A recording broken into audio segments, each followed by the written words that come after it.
Senior صحافی اور تجزیہ نگار جاوید چودھری کے مطابق نیلسن منڈیلا دنیا کے ان لوگوں میں شامل ہیں جو تاریخ بن چکے ہیں اور یہ تاریخ ہمیشہ زندہ رہے گی۔ یہ کون تھے، کہاں پیدا ہوئے، بچپن اور جوانی کیسے گزری اور یہ کس طرح 27 سالوں میں جیل میں رہے اور کس طرح جیل سے باہر آ کر انہوں نے جنوبی افریقہ کے عوام کی قیادت کی اور کس طرح ملک کو انگریزوں کے 350 سال پرانے تسلط سے آزاد کرایا۔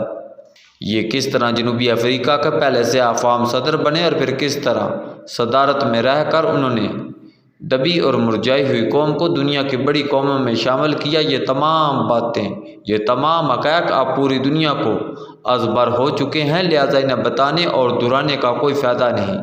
یہ ہر چیز اب ڈاکومنٹ ہو چکی ہے، لیکن ان ڈاکومنٹس کے باوجود نیلسن منڈیلا کی زندگی کے چند پہلو اب بھی دنیا کے سامنے نہیں آئے، اور میں آج ان درجنوں پہلوؤں میں سے 3 پہلو آپ کے سامنے رکھوں گا۔ پہلا پہلو، منڈیلا نے 10 مئی 1994 کو جنوبی افریقہ کے صدر کا حلف اٹھایا۔ یہ اگلی صبح اٹھے، جاگرد پہنے، ایوان صدر کا گیٹ کھولا اور سڑکوں پر جاگنگ شروع کر دی۔ تھوڑی دور جانے کے بعد انہیں محسوس ہوا کوئی ان کے پیچھے دوڑ رہا ہے۔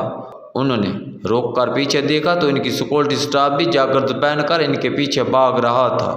منڈیلا نے حیران ہو کر ان سے پوچھا کہ آپ لوگ بھی جاگنگ کر رہے ہیں؟ وہ ہانپتے ہانپتے رکے اور بولے، جی نہیں سر، آپ کی حفاظت کے لیے آپ کے پیچھے بھاگ رہے ہیں۔ منڈیلا نے ہنس کر جواب دیا، یہ میرا ملک ہے اور میرے لوگ ہیں، مجھے ان سے کیا خطرہ ہو سکتا ہے؟ آپ واپس چلے جائیں، میں جاگنگ کر کے واپس آ جاؤں گا۔ لیکن اسٹاف نے واپس جانے سے انکار کر دیا۔ تھوڑی دیر بحث چلی اور اس کے بعد فیصلہ ہوا سیکورٹی کے صرف 2 لوگ ان کے ساتھ جاگنگ کیا کریں گے، اور وہ لوگ بھی ایتھلیٹ ہوں گے تاکہ ڈیوٹی کے ساتھ ساتھ ان کی ایکسرسائز بھی ہو جائے۔ یہ ارینجمنٹ 5 سال چلتا رہا۔ 1999 میں نیلسن منڈیلا کی صدارتی مدت ختم ہو گئی اور انہوں نے نہ صرف ایکسٹینشن لینے سے انکار کر دیا بلکہ وہ سیاست سے ہی ریٹائر ہو گئے۔ حکومت نے انہیں فادر آف نیشن اور سابق صدر کی حیثیت سے تاحیات پروٹوکول اور سیکورٹی فراہم کی، لیکن منڈیلا یہ کہہ کر انکار کر دیا، مجھے اپنے لوگوں سے کیا خطرہ ہو سکتا ہے۔ اور ان کی ذات کا دوسرا پہلو تھا، وہ ریٹائرمنٹ کے بعد عام شہری کی زندگی گزارتے رہے۔ وہ کیپ ٹاؤن سے جوہانسبرگ شفٹ ہو گئے۔ ان کا زیادہ تر وقت اپنے گاؤں کے درمیان گزرنے لگا۔ وہ شہر میں اکیلے گھومتے رہتے تھے، لوگوں سے ملتے جلتے رہتے تھے اور دوڑتے بھاگتے رہتے تھے۔ ان کا زیادہ تر وقت لکھنے پڑھنے میں گزرتا تھا۔ حکومت اس دوران جب بھی ان سے سیکورٹی پروٹوکول یا ضروریات زندگی کے بارے میں پوچھتی تو ان کا ایک ہی جواب ہوتا تھا، تھینک یو، مجھے اگر کسی چیز کی ضرورت ہوئی تو میں بتا دوں گا۔ وہ اس دوران HIV کے خلاف بھی مہم چلاتے رہے۔ تنہائی، کتب بینی اور تحریری سلسلہ 2005 تک چلتا رہا، یہاں تک کہ ایک دن نیلسن منڈیلا نے اعلان کر دیا، میں ریٹائرمنٹ سے ریٹائر ہو رہا ہوں۔ انہوں نے اعلان کیا، don't call me, I will call you, آپ مجھے نہ بلائیں، میں آپ کو بلاؤں گا۔ اور پھر وہ انٹرنیشنل فورم پر نظر آنے لگے۔ نیلسن منڈیلا نے یونیورسٹیوں میں لیکچر بھی دیے، وہ عالمی صدور سے بھی ملے اور UNA کے سیشن سے بھی خطاب کرتے رہے۔ نیلسن منڈیلا کا یہ دور ان کے انتقال 25 دسمبر 2013 تک جاری رہا، اور یہ ان کی زندگی کا تیسرا حیران کن پہلو تھا۔ یہ دنیا کے چند ایسے لوگوں میں شمار ہوتے ہیں جنہوں نے ریٹائرمنٹ سے بھی ریٹائرمنٹ لے لی۔ یہ بھی ایک شخص تھا اور یہ اسی دنیا میں، اسی زمین پر چلتا پھرتا اور سانس لیتا تھا، اور عوام کے ساتھ پوری دنیا ان کی عزت کرتی تھی۔ کیوں؟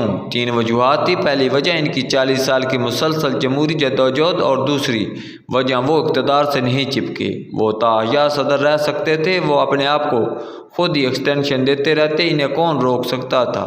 لیکن وہ ایک بار صدر بنے، اپنی مدت پوری کی اور خود کو کرسی سے ہمیشہ کے لیے الگ کر لیا، جس کے لیے وہ 27 سال جیل میں رہے۔ وہ اگر اس اعلیٰ ظرفی کا مظاہرہ نہ کرتے اور کرسی کو عزت پر فوقیت دے دیتے تو وہ وقت زیادہ دور نہ ہوتا جب جنوبی افریقہ میں گو منڈیلا گو کے نعرے لگ رہے ہوتے اور پولیس اور فوج انہیں عوام سے بچانے کے لیے آنسو گیس اور لاٹھی چارج پر مجبور ہو جاتی۔ اور تیسری وجہ، ریٹائرمنٹ کے بعد نیلسن منڈیلا نے قوم پر بوجھ بننے سے انکار کر دیا۔ انہوں نے سیکورٹی اور پروٹوکول نہیں لیا، وہ ایک عام سا اور سادہ ریٹائر زندگی گزارنے لگے۔ انہوں نے سیکورٹی اور پروٹوکول نہیں لیا، وہ ایک عام اور سادہ ریٹائر زندگی گزارنے لگے۔ وہ ایک عام سستی سی پتلون اور شرٹ پہنتے تھے اور آرام سے گھر میں رہتے تھے۔ ان کی سستی سی شرٹ بعد ازاں منڈیلا شرٹ کے نام سے پوری دنیا میں مشہور ہوئی۔ آپ فرض کیجئے وہ اگر ریٹائرمنٹ کے بعد بھی خود کو صدر سمجھتے رہتے اور پھر پروٹوکول کے ساتھ سڑکوں پر نکلتے تو کیا ان کی عزت ہوتی؟ کیا لوگ انہیں پسند کرتے؟ ہرگز نہیں۔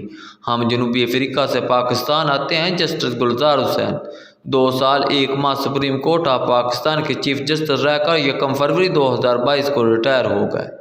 جسٹس گلزار حسین کی ریٹائرمنٹ سے 4 دن قبل رجسٹرار آفس نے وزارت داخلہ کو خط لے کر درخواست کی جسٹس گلزار حسین کو ریٹائرمنٹ کے بعد بھی چیف جسٹس کی سیکورٹی دی جائے۔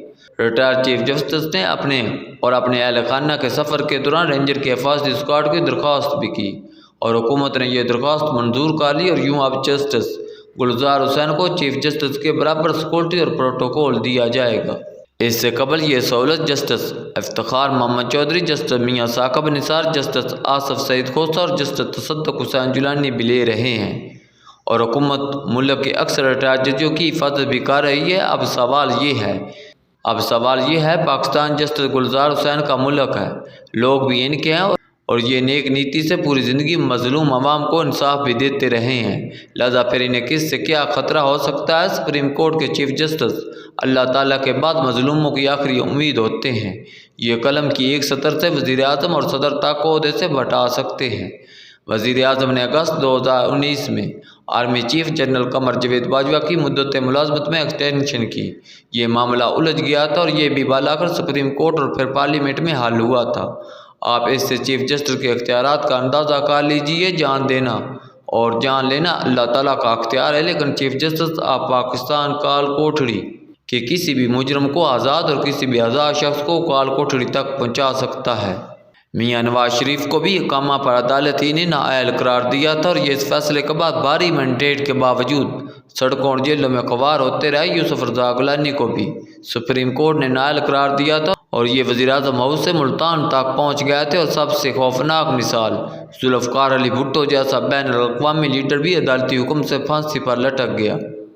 لہٰذا پھر اتنے وسیع اختیارات اور پوری قوم کو انصاف دینے والے شخص کو اپنے ملک میں اپنے لوگوں سے کیا خطرہ ہو سکتا ہے؟ میں حیران ہوں۔ جسٹس گلزار حسین کو ریٹائرمنٹ کے بعد اپنے ہی ملک میں سیکورٹی چاہیے۔ یہ سرکاری نوکری کی قید سے آزاد ہو چکے ہیں۔ یہ اب سینہ تان کر مارکیٹوں، پارک، سڑکوں اور بازاروں میں جائیں۔